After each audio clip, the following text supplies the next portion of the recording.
Hello students, आज हम लोग करेंगे प्रोबेबिलिटी के अंदर एक इंपॉर्टेंट कॉन्सेप्ट कि अगर हम प्रोबेबिलिटी में 11th क्लास हो चाहे 12th क्लास हो, दोनों केसेस में ये वाला काम आता है या आगे हायर क्लासेस के अंदर भी काम आती है बात।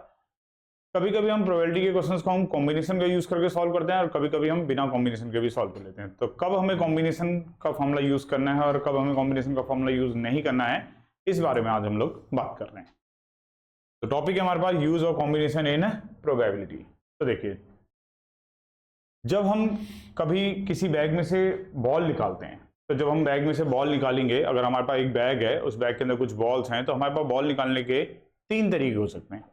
पहला तरीका, हम बैग के अंदर हाथ डालें, 2 बॉल या 3 बॉल एक साथ पकड़ें और उन तीनों बॉलों को एक साथ निकाल लें। या एक तरीका, हम पहले एक बॉल निकालें, उस बॉल को उठा के हम अपने पॉकेट में रख लें, फिर उसके बाद हम दूसरी बॉल निकालें। एक तरीका ये भी होता है। तीसरा तरीका, हम एक बॉल निकालें, उसका कलर नोट करें, नोट करके उसको वापस बैग में डाल दें, फिर उसके बाद हम उसमें से दूसरी बॉल निकालें। ये तीसरा तरीका। तो जो पहला तरीका है जिसमें हमने दोनों बॉल एक साथ निकाली, इसको बोलते हैं साइमल्टेनियस ड्रॉ। साइमल्टेनियस ड्रॉ, ये साइमल्टेनियस ड्रॉ होता है। और जो दूसरा तरीका है जिसमें हमने बॉल निकाली, उठा के पॉकेट में रखी, फिर उसके बाद हमने दूसरी बॉल निकाली, इसको बोलते हैं हम लोग विदाउट रिप्लेसमेंट।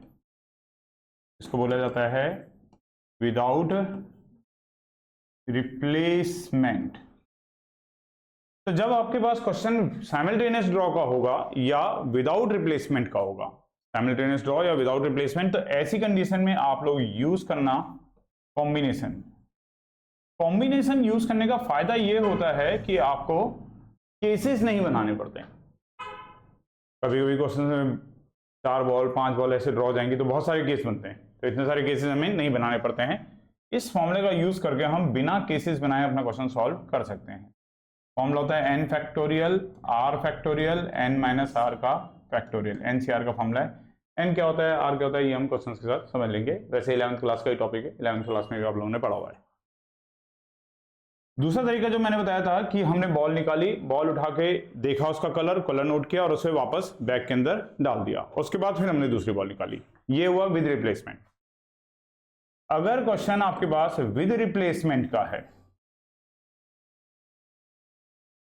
अगर क्वेश्चन विद रिप्लेसमेंट का है या अगर विदाउट रिप्लेसमेंट का ही है, किसी खास कंडीशन के लिए विदाउट रिप्लेसमेंट का ही है, लेकिन उस विदाउट रिप्लेसमेंट में आपको क्वेश्चन पूछते वक्त ऑर्डर मेंशन किया गया है।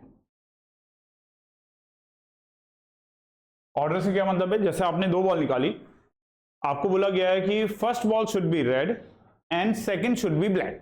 इट मींस आपको ऑर्डर मेंशन कर दिया कि पहली बॉल ऐसी होनी चाहिए, दूसरी बॉल ऐसी होनी चाहिए, एक ऑर्डर आपको गिवन है। तो ऑर्डर अगर आपको मेंशन है तो उस केस में आप कॉम्बिनेशन का यूज नहीं कर सकते हो। उसको हम केस बना के ही करना पड़ेगा, चाहे वो बड़ा हो चाहे छोटा हो चाहे जैसा भी हो। उस केस में आप कॉम्बिनेशन का यूज नहीं कर सकते हैं। उस केस में आप कॉम्बिनेशन का यूज नहीं कर पाएंगे। हाँ, जब ऑर्डर मेंशन नहीं होगा, ऑर्डर इज नॉट गिवन, जब आपको ऑर्डर मेंशन नहीं होगा, ऑर्डर मेंशन नहीं होने से मतलब क्या है कि आपने 2 बॉल निकाली और आपसे ये बोला जाए कि one of them is red and other is black. इसमें कोई ऑर्डर नहीं है, ऐसे नहीं कह रहा है कि फर्स्ट ऐसी होनी चाहिए, सेकंड ऐसी होनी चाहिए, बस कह रहा है कि एक रेड होनी चाहिए और एक ब्लैक होनी चाहिए। अब वो चाहे किसी भी ऑर्डर में, फर्स्ट हो चाहे सेकंड हो, किसी भी ऑर्डर में। तो इसका मतलब हमें ऑर्डर मेंशन नहीं है। तो जब ऑर्डर मेंशन नहीं होगा तो हम कॉम्बिनेशन का यूज करेंगे, और जब ऑर्डर मेंशन होगा तो हम कॉम्बिनेशन का यूज नहीं करेंगे। उसको हम लोग केस बना के ही सॉल्व करेंगे। क्वेश्चंस कैसे करते हैं, क्वेश्चंस के लिए मैं आपको इसकी नेक्स्ट वीडियो एक और डाल रहा हूं, जिसमें आपको इसका मैं एग्जांपल लेके बताऊंगा कि कैसे हम लोग का ऑर्डर मेंशन है, कब ऑर्डर मेंशन नहीं है, या साइमल्टेनियस ड्रॉ क्या है। ये इसके लिए हम लोग नेक्स्ट वीडियो करेंगे।